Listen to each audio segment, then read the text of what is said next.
हरियाणा की हर अपडेट के लिए बेल आइकन दबाएं और सब्सक्राइब करें STV हरियाणा न्यूज। स्वागत है आपका। सीधा रुख करेंगे फटाफट हरियाणा का। पंचकुला पहुंची बीजेपी नेता बबीता फोगाट ने महिला विकास निगम में बतौर चेयरमैन पदभार ग्रहण किया। इस मौके पर उन्होंने प्रधानमंत्री नरेंद्र मोदी और प्रदेश के मुख्यमंत्री मनोहर लाल का आभार व्यक्त किया।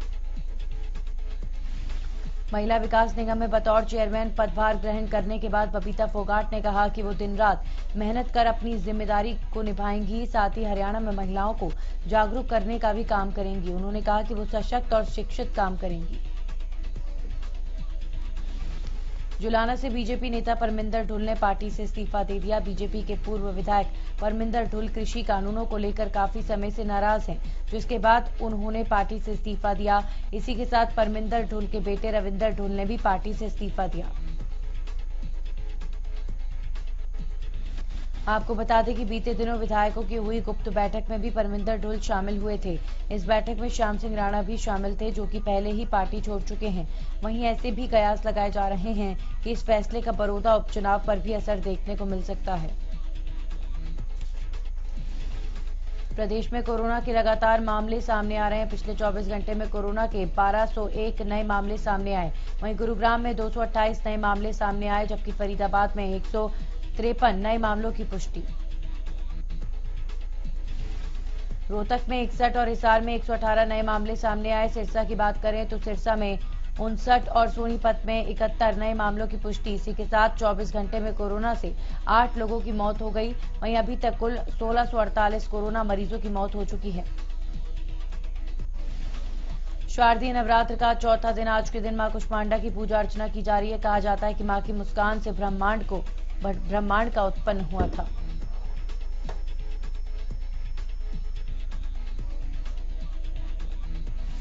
कैथल के भद्रकाली मंदिर में भक्तों की भारी भीड़ देखने को मिल रही है। सुबह से ही भक्त मां के दर्शन के लिए आ रहे हैं।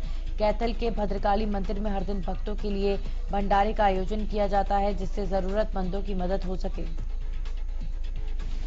रेवाड़ी के बाराजारी स्थित प्राचीन श्री दुर्गा मंदिर में भक्तों की भीड़ उमड़ी। नवरात्रों पर मंदिर को लाइटों से भव्य तरीके से सजाया गया। मंदिर कमेटी की ओर से श्रद्धालुओं के लिए मंदिर में सभी व्यवस्थाएं की गई थी। इनेलो सुप्रीमो ओम प्रकाश चौटाला करनाल पहुंचे। इस दौरान उन्होंने कार्यकर्ताओं का हालचाल जाना, साथ ही उनसे बातचीत की। इनेलो सुप्रीमो ओम प्रकाश चौटाला ने बड़ौदा उपचुनाव में इनेलो प्रत्याशी जोगिंदर सिंह मलिक की जीत का दावा किया। उन्होंने कहा कि वे अपने राजनीतिक अनुभव के नाते ये कह सकते हैं कि उपचुनाव में जितने भी प्रत्याशी सामने आए हैं, उन सब में इनेलो प्रत्याशी सबसे बेहतर हैं। वे साफ छवि के हैं और जनता के प्रति समर्पित हैं। उन्होंने कहा कि पिछले चुनाव में हार के बावजूद वे कर्मठता के साथ जनता के बीच में रहा और जनता के साथ हर मुद्दे पर खड़ा रहा। लिहाजा निश्चित तौर पर चुनाव परिणाम इनेलो के पक्ष में होगा। गोहाना पहुंचे राज्यसभा सांसद दुष्यंत कुमार गौतम ने कहा कि केंद्र और राज्य में इस समय बीजेपी की ईमानदार सरकार है। यदि बड़ौदा हलके की जनता अपनी सूझबूझ से बीजेपी के उम्मीदवार को मौका देती है, तो निश्चित रूप से क्षेत्र के पिछड़ेपन का धब्बा हमेशा हमेशा के लिए मिट जाएगा। दुष्यंत कुमार गौतम ने दावा किया है कि वे राजनीतिक नब्ज को बहुत अच्छे से समझते हैं और उनका दावा है कि अब की बार बीजेपी भारी मतों से जीत दर्ज करेगी। साथ ही उन्होंने हुड्डा परिवार को कटघरे में खड़ा करते हुए कहा कि जब वे प्रदेश के मुखिया थे तब उन्होंने इस हलके का विकास क्यों नहीं किया। दुष्यंत कुमार गौतम ने कहा कि योगेश्वर दत्त ने पहले भी देश प्रदेश का नाम विदेशों में रोशन किया है और आज पार्टी ने उनको टिकट देकर साबित कर दिया है कि हम टिकट को परिवारवाद से हटकर योग्य कैंडिडेट को देंगे।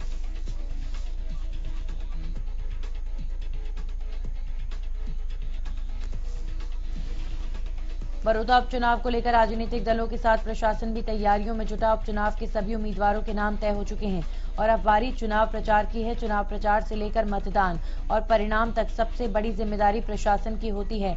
ऐसे में किसी भी हालत से निपटने के लिए प्रशासन के आला अधिकारी ने चुनाव के दौरान सुरक्षा के इंतजाम का जायजा लिया। उपचुनाव को लेकर सुरक्षा का जायजा लेने गोहाना पहुंचे रोहतक रेंज के एडीजीपी संदीप खिरवार और सोनीपत के एएसपी ने अधिकारियों की मीटिंग लेते हुए अधिकारियों को दिशा निर्देश दिए। आपको बता दें कि बड़ौदा उपचुनाव को शांतिप्रिय ढंग से संपन्न करवाने के लिए 3 जिलों की पुलिस को तैनात किया गया है।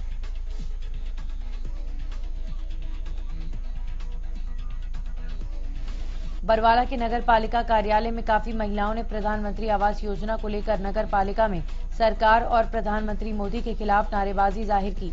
इस प्रदर्शन का नेतृत्व इनेलो नेता गीता रानी ने किया।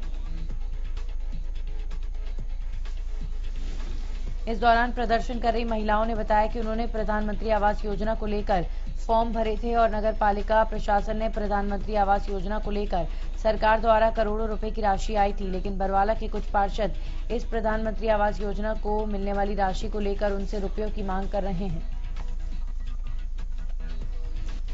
यमुनानगर के रादौर में कुट्टू का आटा खाने से 4 लोग बीमार हो गए, जिन्हें यमुनानगर के ट्रॉमा सेंटर में भर्ती कराया गया। कुट्टू का आटा खाने से बीमार हो रहे लोगों के बारे में जानकारी देते हुए सीएमओ डॉक्टर विजय दहिया ने बताया कि 4 लोग रादौर से आए थे। कल भी कुछ ऐसे यमुनानगर में आए हैं जो कुट्टू का आटा खाने से बीमार हुए हैं। सीएमओ डॉक्टर विजय दहिया ने कहा कि ये सब अब फूड सेफ्टी के अंतर्गत आता है। फूड सेफ्टी ऑफिसर इसे देख रहे हैं। स्वास्थ्य विभाग की टीम के साथ कोऑर्डिनेट करके हमने डायरेक्शन दिए हैं। इन त्योहारों के सीजन में जहां भी कुट्टू का आटा बिक रहा है उसके सैंपल लिए जाएं।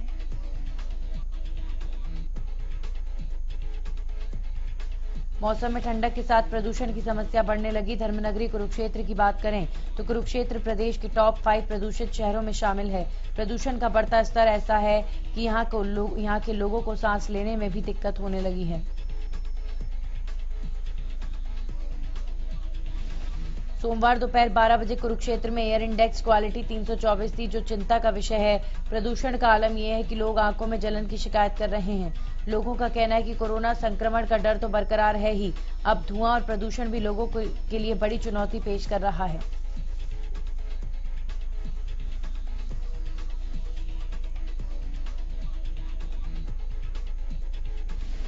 कुरुक्षेत्र में मुख्य सड़क लंबे समय से अधर में लटकने के चलते दुकानदारों की दुकानदारी प्रभावित हो रही है, जिसके चलते सड़क पर दुकानदारों ने जाम लगाकर प्रशासन के खिलाफ नारेबाजी की।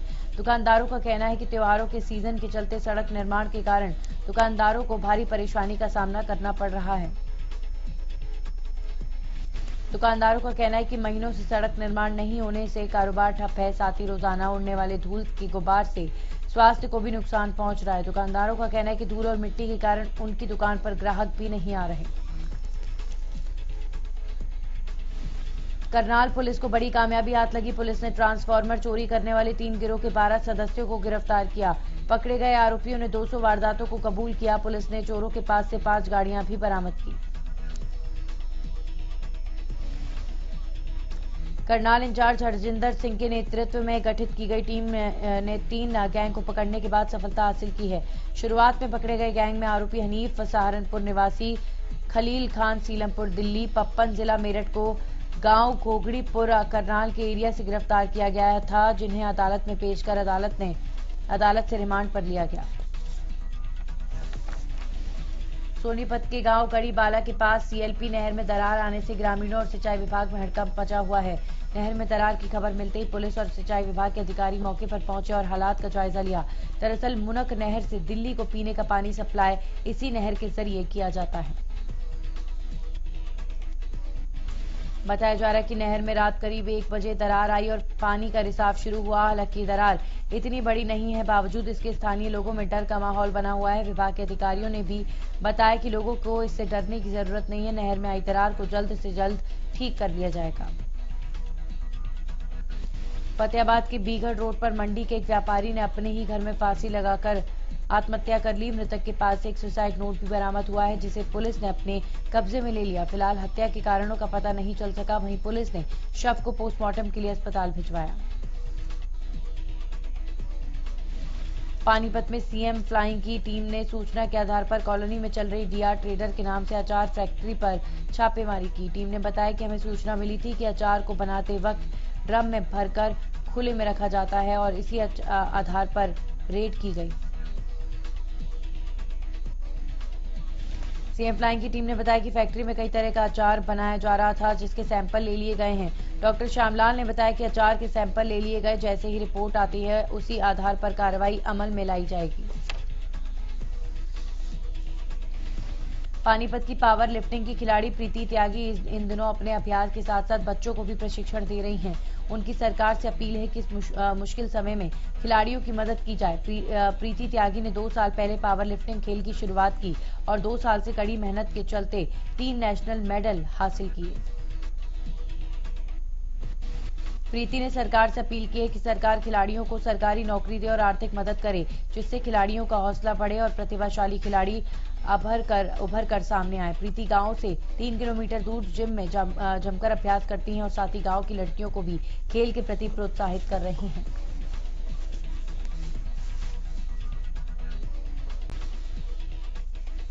कालावली में मजदूरों ने नरमा की सरकारी खरीद और धान की खरीद न मिलने पर सरकार के खिलाफ नारेबाजी की। मजदूरों ने धरना प्रदर्शन करते हुए कहा कि मजदूरों को मजदूरी नहीं मिल रही है। पानीपत में लगभग 9 महीने पहले संदिग्ध परिस्थितियों में गायब हुई युवती का अभी तक कोई सुराग नहीं लगा, जिसके चलते उसके परिजन काफी परेशान हैं। हालांकि उन्होंने अपने स्तर पर उसे तलाशने की कोशिश की। परिजनों का आरोप है कि लड़की को गायब करने में उसके पति का हाथ है। इस संदर्भ में वे पुलिस अधीक्षक समेत तमाम आला अधिकारियों और गृह मंत्री अनिल विज से भी गुहार लगा चुके हैं।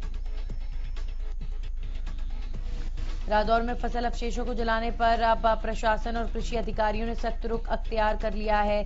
सैटेलाइट के अलावा गांव दर गांव अधिकारियों की टीमें निरीक्षण कर रही हैं और किसानों को जागरूक करने के साथ साथ ऐसे किसानों को चिन्हित किया जा रहा है जो फसल अवशेष जला रहे हैं। टीम ने खंड कृषि अधिकारी के अलावा एरिया के पटवारी और ग्राम सचिव भी उसके साथ हैं। पनिहारी गांव को लाल डोरा मुक्त करने के लिए पैमाइश की प्रक्रिया पूरी होने के बाद रजिस्ट्री करने का काम भी पूरा कर लिया गया। पनिहारी गांव में करीब 300 लोगों की लाल डेरा की जमीन की रजिस्ट्री कर उन्हें मालिकाना हक दिया जा रहा है, लेकिन कुछ गलत रजिस्ट्री होने की वजह से ग्रामीणों में नाराजगी देखने को मिल रही है। इसी को लेकर ग्रामीण लघु सचिवालय पहुंचे और उपायुक्त से मुलाकात कर समस्या के समाधान की मांग की। ग्रामीणों ने सरपंच पर आरोप लगाया कि सरपंच की मिलीभगत से करीब 35 से 40 रजिस्ट्री गलत लोगों के नाम कर दी गई, जबकि असली हकदार इससे वंचित कर दिए गए। हांसी में कुट्टू का आटा और सामक खाने से दर्जन भर लोग फूड पॉइजनिंग का शिकार हो गए, जिन्हें इलाज के लिए निजी अस्पताल में भर्ती कराया गया।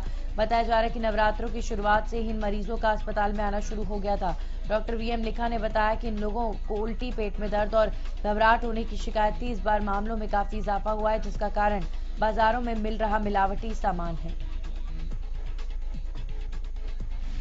त्योहारों को लेकर सीएम फ्लाइंग की टीम एक्शन में है और अलग अलग मिठाइयों की दुकान पर छापेमारी कर रही है और मिठाई की गुणवत्ता की जांच की जा रही है। पुंडरी डीएसपी कृष्ण कुमार ने कहा कि सीएम फ्लाइंग ने पुंडरी के एक मिष्ठान भंडार पर रेड की है। इस दौरान घरेलू गैस सिलेंडर इस्तेमाल किए जा रहे थे, जिसके खिलाफ कार्रवाई करते हुए सिलेंडर कब्जे में ले लिए गए हैं और उनके खिलाफ मामला दर्ज कर लिया गया है।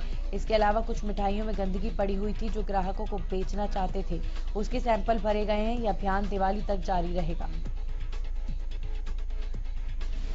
फतेहाबाद के भूना इलाके में 22 साल की युवती के साथ रेप का मामला सामने आया। पीड़िता ने आरोप लगाया है कि युवक उसे लगातार शादी का झांसा देता रहा और उसके साथ रेप करता रहा। वहीं पुलिस ने पीड़िता की शिकायत पर आरोपी के खिलाफ रेप का मामला दर्ज कर जांच शुरू कर दी है। पीड़िता और आरोपी दोनों पहले भूना इलाके में रहते थे। आरोपी भारत सिंह मूल रूप से भिवानी के तिगडाना गांव का रहने वाला है। रोहतक जिले में खरावड़ गांव के पास आईएमटी फेज 3 में एक महिला का शव मिला, जिसके शरीर पर चोट के निशान है, जिसके चलते हत्या की आशंका जताई जा रही है। घटना की सूचना पर आईएमटी थाना पुलिस और एफएसएल की टीम मौके पर पहुंची और जांच पड़ताल की गई। महिला की शिनाख्त नहीं हो पाई है। पुलिस महिला की शिनाख्त करने की कोशिश कर रही है। फिलहाल शव को पोस्टमार्टम के लिए रोहतक पीजीआई भेज दिया गया है। पानीपत में एक विवाहिता ने दहेज की मांग से परेशान होकर जहर खा लिया, जिससे विवाहिता की मौत हो गई। मृतका के पिता की शिकायत पर पुलिस ने ससुराल पक्ष के लोगों के खिलाफ मामला दर्ज कर कार्रवाई शुरू कर दी है। फतेहाबाद के झलनिया गांव में पुलिस ने नशा तस्कर को गिरफ्तार किया। नशा तस्कर के पास से एक अवैध पिस्तौल, 14 जिंदा कारतूस और 1 किलो 10 ग्राम अफीम बरामद की गई है। बताया जा रहा है कि नशा तस्कर ग्रामीण इलाकों में अफीम की तस्करी कर रहा था। एसपी राजेश कुमार का कहना है कि पुलिस लगातार नशा तस्करों पर कार्रवाई कर रही है। गुरुग्राम पुलिस की क्राइम यूनिट सुशांत लोक ने वाहन चोर सरकना राकेश और उसके 3 अन्य साथियों को गिरफ्तार करने में सफलता हासिल की है। पुलिस की माने तो इस गिरोह की सरकना राकेश पर गुरुग्राम और दिल्ली एनसीआर में घरेलू चोरी, वाहन चोरी के 20 से ज्यादा मामले दर्ज हैं। सोना क्राइम टीम ने एक शातिर मोटरसाइकिल चोर को गिरफ्तार किया। क्राइम टीम द्वारा गिरफ्तार किए गए आरोपी ने पुलिस पूछताछ में बताया कि आरोपी काफी समय से मोटरसाइकिल चोरी करता आ रहा है, जिसने अभी तक दर्जन भर मोटरसाइकिल को चोरी किया है। पुलिस ने आरोपी के पास से करीब आधा दर्जन मोटरसाइकिलों को बरामद किया। वहीं अन्य बाइक की बरामदगी के लिए पुलिस ने आरोपी को अदालत में रिमांड पर लिया। गुरुग्राम पुलिस को बड़ी कामयाबी हासिल हुई। पुलिस ने इनामी बदमाश और एक शूटर को गिरफ्तार किया है। दरअसल बीती 2 सितंबर 2020 को जाटौली फारूक नगर के रहने वाले शराब कारोबारी 34 वर्षीय इंद्रजीत की 10-12 हथियारबंद बदमाशों ने गोलियों से छलनी कर हत्या कर दी थी, जिसमें क्राइम ब्रांच ने पहली वारदात में शामिल रहे 8 हत्यारोपियों को गिरफ्तार कर लिया था। लेकिन इस सनसनीखेज वारदात में शूटर्स और मास्टरमाइंड पुलिस गिरफ्त से बाहर चल रहे हैं। भिवानी के हांसी रोड पर तेज रफ्तार से दौड़ रही गाड़ियों का वीडियो वायरल हुआ, जिसमें एक सवारी से भरी गाड़ी के पीछे हरियाणा रोडवेज के कर्मचारियों की गाड़ी लगी हुई है। इस गाड़ी को अवैध रूप से सवारियां ले जाने के लिए पकड़ने की कोशिश की जा रही है। काफी मशक्कत के बाद आखिर में रोडवेज कर्मचारियों ने गाड़ी को कब्जे में लिया।